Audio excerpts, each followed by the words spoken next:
Hello, my name is Agnes Eriksson, and this is my video on being project manager for LND-135, also known as Life and Death on Craft 135. So how did I become project manager? Within our class of 38, we all submitted a pitch deck of a game that we hoped to develop. Everyone voted on their favorite game, and the game with most votes was chosen to be developed by everyone as a team of 38. My project, LND-135, was chosen and I became project manager. So what were my original expectations? I wanted a game that was a local multiplayer, a variety of characters, used simple controls, was a 3D fighter game, made in Unreal Engine, and had a cartoon low poly style. My original expectations for gameplay had to be scaled back significantly. The scope was just much too large and was never going to be possible with such a large team with so little time. So for week one, it was a mixture of project setup and starting to work on the project. I assigned people to two main teams, either programming or art, with smaller teams within that, like sound and UI, and appointed Bryce to be my scrum leader. And I also appointed team leaders for both art and programming.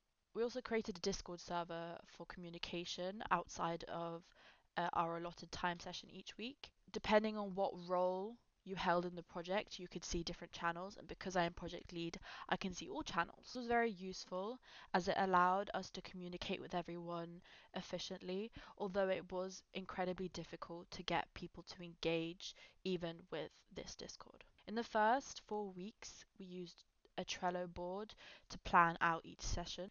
We updated the timeline each week with deliverables and progress checks and moved them into the done column when they were completed. The programming had their own Trello board, which was color coded by priority and completion. The design team, also known as the art team, had their own Trello board but made more use of their own Miro board. We used GitHub for version control. In the first week, we also laid out coding standards to make the project files more navigable. However, these weren't followed very well, as expected with most team projects, um, and fell apart quite quickly, even with Bryce doing weekly code reviews. It was very difficult to navigate the project at times. In week two, we had our first team leader meeting, and I started doing intros and wrap ups. We talked about, but we've talked about deliverables for next week, low level stuff, high level stuff. Hopefully your team leaders will talk to you about what they want from you. Please listen to your team leaders. If you have any issues with what you've been assigned, can't do it, can't complete it, talk to them so it can be feedback to us and we can shuffle stuff around. Um, One thing I do want to note, we had some people who were unhappy with what they were originally assigned, the teams and stuff.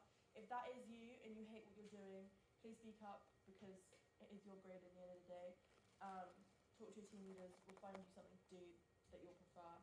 But yeah, that's essentially it. If you find yourself just sitting there, not doing anything, this session is when we're supposed to be hunkering down and doing work. Please talk to your team leader, they should know what you're doing even if it's something basic. Yeah? Thanks, guys. Anyway. By week three, we'd stopped using Trello and started using Excel sheets to track progress from each team. We also had our first check-in, which was incredibly hard to get people to engage in, even after multiple reminders. By week four, we had become more structured, with team leader meetings in the morning to discuss deliverables from the past and coming week. We also had a change in leadership from Matthew to Tem, as just because someone is an excellent programmer does not make them a leader. The importance of pushing to GitHub was also reinforced.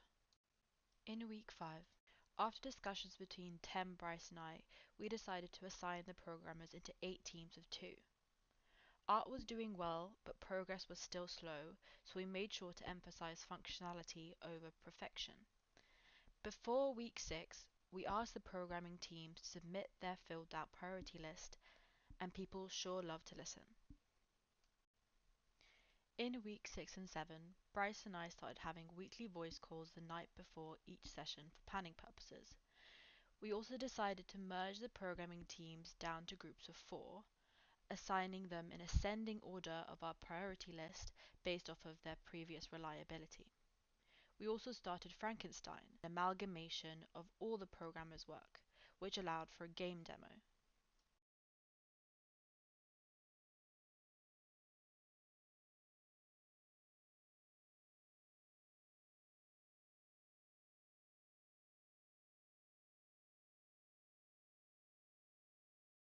Week 8.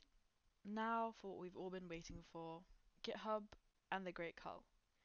Due to the sheer size of the project and certain individuals not following the low poly style even after being told to do so, we ran out of bandwidth.